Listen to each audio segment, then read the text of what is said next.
اس میں رجب کے لیے ایسی فضیلت ہے، اللہ کے نبی صلی اللہ علیہ وسلم ارشاد فرماتے ہیں یہ رجب کے مہینے کی فضیلت ایسی ہے جیسے قرآن کی فضیلت دوسری کتابوں پر ہے۔ دوسری کتابوں میں جس طرح سے افضل قرآن ہے، اس طرح سے رجب المرجب تمام مہینوں میں افضل ہے۔ اور نبی کریم صلی اللہ تعالی علیہ وسلم اس میں عبادت کرنے کے لیے ترغیب دیا کرتے تھے۔ اس کو ترجیب بھی کہا جاتا ہے، اور خاص طور پر رجب کے متعلق بزرگان دین نے فرمایا یہ فصل بونے کا مہینہ ہے۔ کھیتی باڑی والے سمجھ سکتے ہیں کہ اس میں بھی 3 موسم آتے ہیں، پہلے بیج کی بوائی کا وقت آتا ہے، پھر اس کی سچائی کا وقت آتا ہے، پھر کٹائی کا وقت آتا ہے۔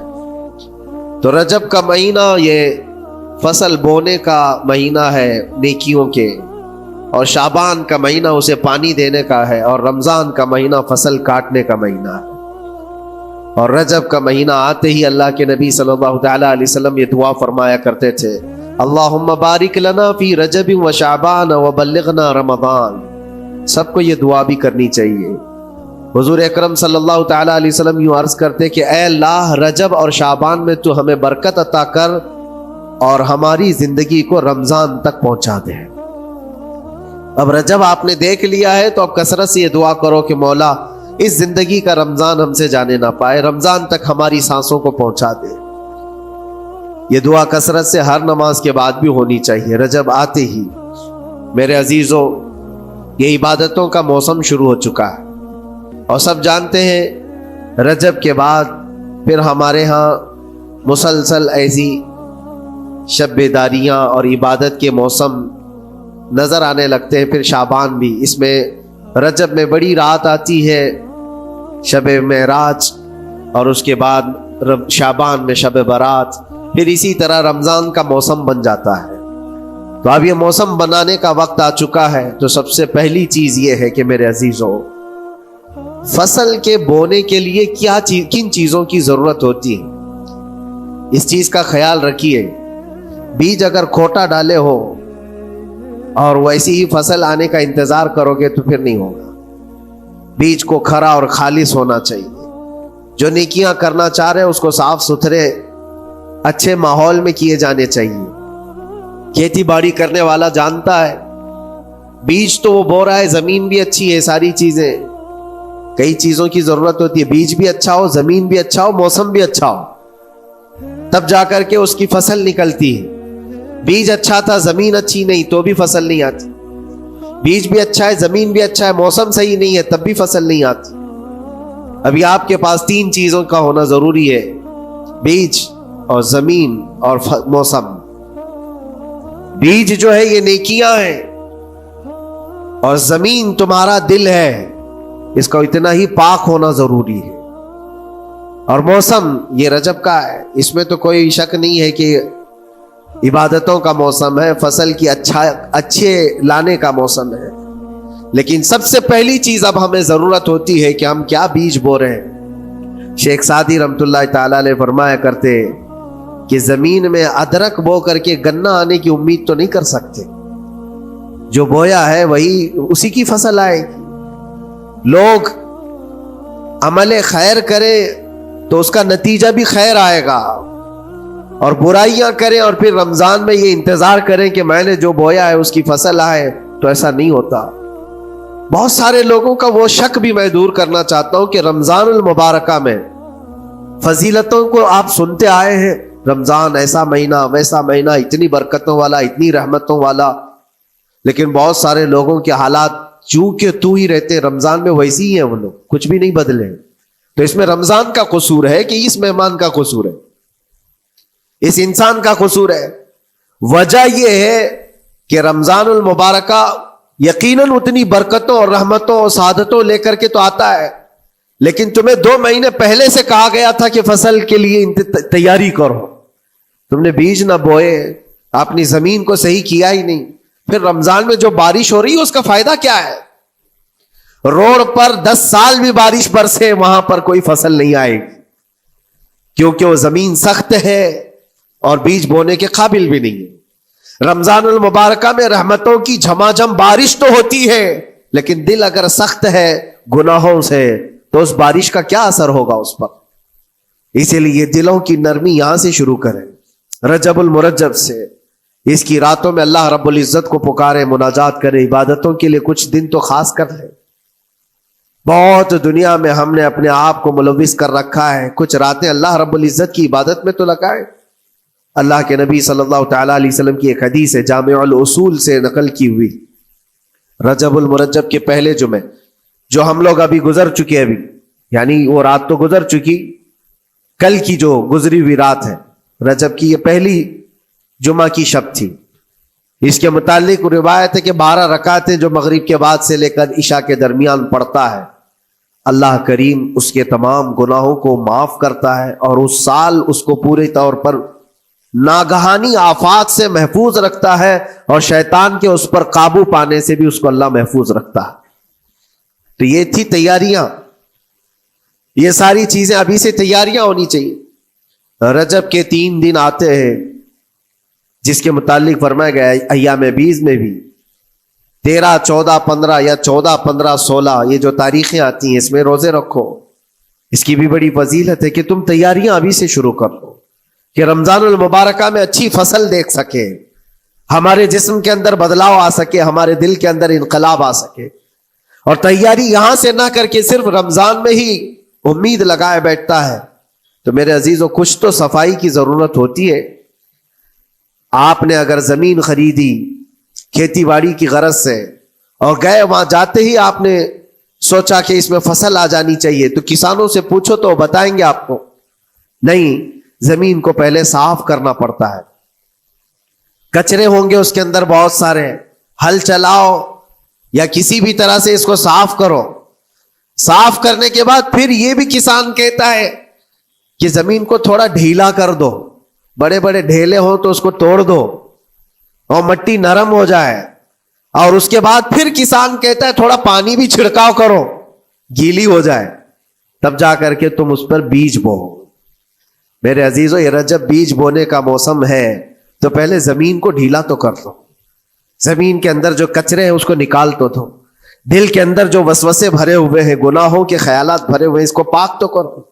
اس کو پاک کرنے کے لیے اللہ کریم کی بارگاہ میں آ کر گڑ گڑاؤ، تمہارا ایک آنسو تمہارے تمام گناہوں کو اور اللہ کی غضب کو ٹھنڈا کر دیتا ہے۔ ہاں، ایک آنسو کا قطرہ تمہارے لیے اللہ کریم ہے، موتی سمجھ کے شان کریمی نے چن لیے قطرے جو گرے تھے عرق انفعال کے۔ امام غزالی رحمۃ اللہ تعالی علیہ نے لکھا ہے کہ آج اللہ تبارک و تعالیٰ کی رحمت کو اپنی طرف مائل کرنے کے لیے اگر تم کچھ کر سکتے ہو تو بس یہ ہے کہ دنیا رونے اور گڑ گڑانے سے نہیں مانتی، لیکن مولا کریم بندے کے ایک مرتبہ سجدہ کر کے اسے پکارنے سے فوراً قبول کرتا۔ موسیٰ علیہ الصلاۃ والتسلیم اللہ تعالیٰ سے پوچھتے ہیں، مولا جب تیرے بندے تجھے پکارتے ہیں تو اس میں نیک لوگ بھی ہوتے ہیں اور گنہگار بھی ہوتے ہیں، تو کیا تو سب کی پکار کا جواب دیتا ہے؟ توجہ، اللہ رب العزت فرماتا ہے، اے موسیٰ میرے پکارنے والے بندوں میں نیکوکار بھی ہیں، گنہگار بھی ہیں۔ ہاں، نیک بندہ جب مجھے پکارتا ہے یا ربی، تو میں جواب میں کہتا ہوں لبیک یا عبدی، اے میرے بندے میں حاضر ہوں، بتا تیری کیا حاجت ہے۔ پھر موسیٰ علیہ السلام پوچھتے ہیں کہ مولا یہ تو نیک بندہ جب پکارتا ہے تو تو کہتا ہے لبیک یا عبدی، اور جب گنہگار پکارتا ہے تب کیا کہتا ہے؟ رب تعالیٰ فرماتا ہے جب میرا گنہگار بندہ مجھے پکارتا ہے یا ربی، تو میں اس کے جواب میں 70 بار لبیک یا عبدی کہتا ہوں۔ ایک بار پکارے 70 بار جواب، ایسا کیوں ہے؟ تو فرماتا ہے میرا رب نیکوکار کو اس کی نیکیوں پر بھروسہ ہے کہ اللہ معاف کرے، اور گنہگار کو صرف میری رحمت پر بھروسہ ہے۔ اس کے پاس ہے کچھ نہیں، اس کے آس پاس وہ نظر ڈالتا ہے میں نے کوئی ایسی نیکی رکھی نہیں ہے، صرف اللہ رب العزت کی رحمت ہے جو مجھے معاف کر سکتی ہے۔ وہ مجھ پر یقین کر کے پکارتا ہے، اس لیے اس کے سوال کا میں بار بار جواب دیتا ہوں۔ عزیزان گرامی وقار، اقبال نے سچ ہی کہا تھا، ہم تو مائل بکرم ہے کوئی سائل ہی نہیں۔ یہ رب تبارک و تعالیٰ کی طرف سے ہے کہ اللہ تبارک و تعالیٰ کرم پر کرم کرنے کے لیے موقع عنایت کرتا ہے، یا بندے کو آنے کا موقع ہی نہیں ہے، بندہ آنا نہیں چاہتا ہے۔ اس سے پہلے کہ تمہارے ساری چیزیں بند ہو جائیں، دروازے ختم ہو جائیں، اللہ رب العزت کی بارگاہ میں آؤ اور اسے پکارو، یقیناً یہ تمام چیزیں تمہاری زندگی میں انقلاب لاتی ہیں، بہت بڑی تبدیلی لاتی ہیں۔ عزیزان گرامی، پھر میں یہ عرض کرتا ہوں کہ رجب کے اس مہینے میں دل کو نرم کرنا بہت ضروری ہے۔ دلوں کی سختیاں آج گناہوں کی طرف مائل کرتی ہیں۔ ہمارا دل سخت ہے یا نرم ہے، اس کو پہچاننے کے کئی تھرمامیٹر دیے گئے ہمارے پاس، چیک کرو ہمارا دل کس پوزیشن میں ہے آج۔ امام غزالی فرماتے ہیں 3 علامتیں ایسی ہیں جس سے پتہ چل جاتا ہے انسان کا دل سخت ہے یا نرم ہے، بیمار ہے یا صحت یاب ہے۔ یہ ڈاکٹر لوگ اسکیننگ سے یا سونوگرافی سے نہیں بتا سکتے کہ تمہارے دل کی یہ کیفیت، کیسے اس کو اہل بصیرت سمجھ سکتے؟ فرماتے ہیں کہ اگر مسجد میں زیادہ دیر تک بیٹھ نہیں پاتا تو سمجھ لو اس کا دل بیمار ہے، اس کا دل سخت ہو چکا ہے، اس کو مسجد میں بیٹھنے نہیں دیتا۔ یہی دل ٹیلی ویژن کے سامنے 3 گھنٹے بیٹھے، اس کو کچھ بھی اکتاہٹ نہیں آتی، موبائل پر گیم کھیلتا رہتا ہے، 4 گھنٹے گزر گئے کہ 5 گھنٹے گزر گئے اسے پتہ ہی نہیں۔ آج ایک سروے کے مطابق ہر انسان جو موبائل چلاتا ہے اس میں 18 گھنٹے وہ بزی ہے دن کے۔ کئی جگہوں پر ایسے حالات آئے 18 گھنٹے دن میں ہوتے ہی ہے 24 گھنٹے، جس میں 6 گھنٹے اگر آرام کے نکالے تو باقی پورے 18 گھنٹے کیسے انسان بزی رہ سکتا ہے؟ اس میں کھانا بھی ہے، پینا بھی ہے، حاجتیں بھی ہیں، لیکن سروے کے مطابق یہ بھی بات آئی ہے کہ 18 گھنٹے کنزیوم کرتے ہیں۔ میرے عزیزوں، اس میں کوئی اکتاہٹ اور اس میں کوئی ملال نہیں آتا، بیزارگی نہیں آتی۔ اور اللہ کے گھر میں یا فرض سے نماز سے ابھی سلام پھیرا کیا کہ بھاگنے کی تمنا ہوتی ہے۔ کئی جگہوں پر تو ایسا ہے، اسی لیے اللہ کے نبی صلی اللہ تعالی علیہ وسلم کی ایک حدیث میں سناتا ہوں، ارشاد فرماتے 2 چیزیں کسی منافق کے اندر جمع نہیں ہو سکتی، 2 چیزیں منافق آدمی کے اندر آ ہی نہیں سکتی۔ وہ کیا چیزیں؟ حضور پاک صلی اللہ تعالی علیہ وسلم فرماتے ہیں اچھے اخلاق منافق کے اندر نہیں آتے، اور اللہ کی اور اس کے رسول کی ہر بات پر یقین، یہ منافق کے اندر نہیں آ سکتے۔ اور منافق کی یہ علامتیں بتاتے بتاتے میرے نبی نے فرمایا، دیکھنا کہ مسجد میں منافق سب سے اخیر میں آئے گا اور سب سے جلدی بھاگے گا، اس کا دل نہیں لگتا، دل سخت ہو چکا ہے۔ اور بازار میں سب سے پہلے جائے گا اور سب سے لاسٹ میں نکلے گا۔ بازار اس کے دل لگنے کی جگہ ہے، اس کے وہاں پر تفریح کی جگہ ہے۔ اور مومن کی علامت یہ فرمایا کہ مومن مسجد میں جلدی آتا ہے اور دیر سے جاتا ہے، اس کا دل لگا رہتا ہے۔ اور مومن بازار میں لوگوں کے شروعات میں نہیں، اپنی ضرورت کے مطابق گیا اور نکل آیا۔ اور فرماتے ہیں میرے آقا صلی اللہ علیہ وسلم، روئے زمین پر سب سے اچھی جگہوں میں سے کوئی جگہ ہے تو اللہ کا گھر ہے، مسجد ہے، اور سب سے بری جگہوں کے متعلق فرمایا وہ بازار ہے۔ اب یہاں پر دلوں کے متعلق میں عرض کر رہا ہوں کہ کس کا دل کس پوزیشن میں ہے، اسے آج خود آزما لینا چاہیے۔ دوسری علامت، امام غزالی فرماتے ہیں قرآن پاک کھولے گا وہ صفحہ 2 صفحہ سے زیادہ پڑھ نہیں پائے گا، بند کرنے کا دل کرے گا۔ یہ تو چھوڑو اٹھانے کے بعد پڑھنے نہ پڑھنے کی بات ہے، کچھ تو چھونا بھی نہیں چاہتے، اٹھاتے ہی نہیں۔ سال پورا ہو گیا تو قرآن پکڑتے نہیں، تو پھر دل کی کیفیت کیا ہو چکی ہوگی؟ دل کیسا مریض ہوگا؟ بعض لوگ ہم سے یہ کہتے بھی تھے کہ حضرت پڑھنا تو آتا نہیں، کیا کریں گے قرآن کا؟ کہا اٹھانا تو آتا ہے۔ میں نے ان سے پوچھا قرآن اٹھانا تو آتا ہے، جب قسم کھانے کی بات ہوتی ہے تو کیسے قرآن اٹھا لیتے ہو، سر پہ رکھ لیتے ہو؟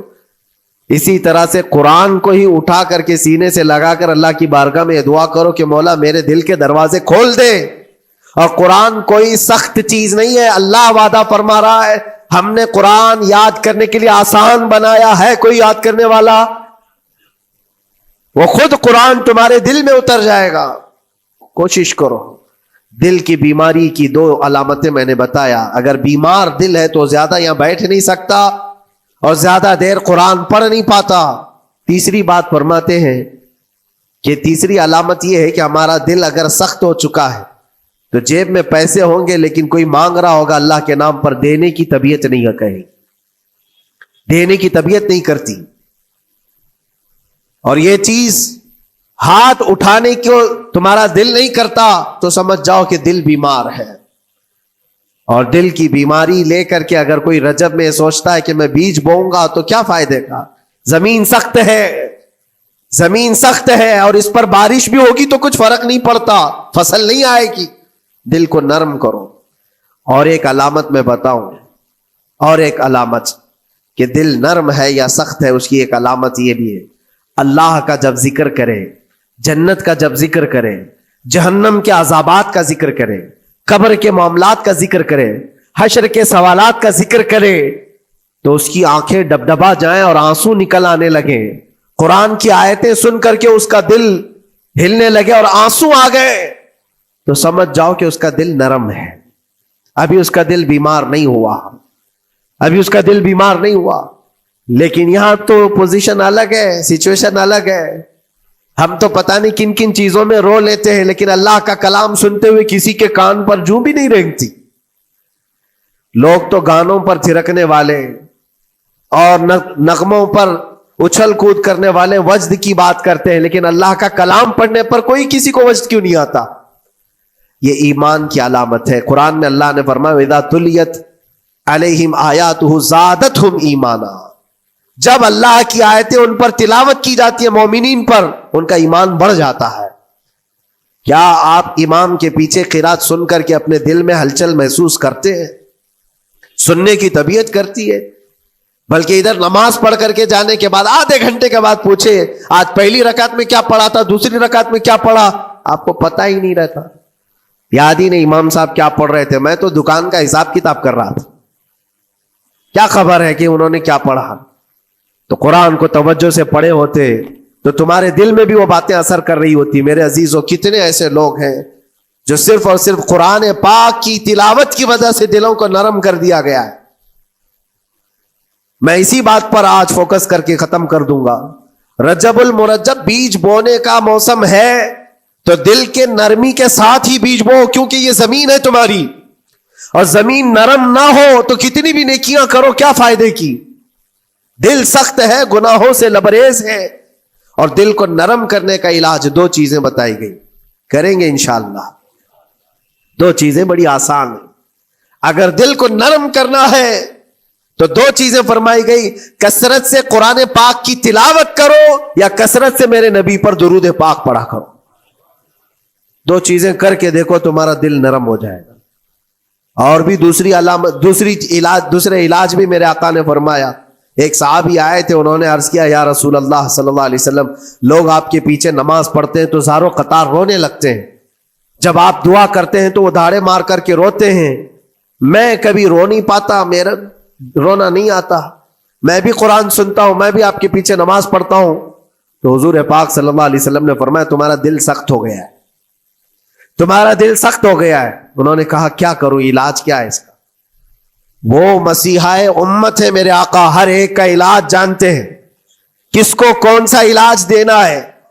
نبی پاک صلی اللہ تعالی علیہ وسلم فرماتے جاؤ کسی یتیم بچے کے سر پر ہاتھ پھیرو، اللہ تمہارا دل نرم کرے گا. ان کے لیے وہ علاج رکھا گیا تھا.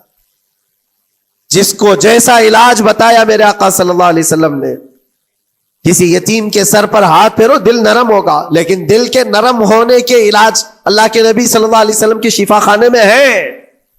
آج سے آپ کثرت سے درود پاک پڑھو، پھر دیکھو آپ کے دل کے اندر انقلاب آتا ہے یا نہیں آتا.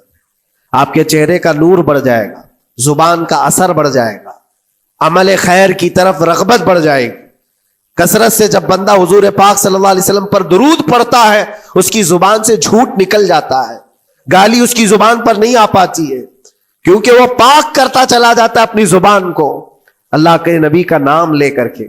میرے عزیزوں، اس میں دقت کیا ہے درود پاک کثرت سے پڑھنے میں؟ آپ جہاں چل رہے ہو، پھر رہے ہو، اٹھ رہے ہو، بیٹھ رہے ہو، انتظار میں ہو، سونے کے لیے جا رہے ہو، زبان ہی تو ہلانا ہے میرے نبی پاک صلی اللہ علیہ وسلم کی بارگاہ میں درود پڑھ کر کے. اور ضروری نہیں ہے کہ بہت لمبے لمبے درود پاک آپ کو یاد کرنے ہو، صلی اللہ علیہ وسلم بھی پڑھ لیا تو یہ درود پاک ہے. روز ایسے ہی بیانات سننے کے لیے ہمارے چینل سلطان ہند میڈیا کو ضرور سبسکرائب کریں۔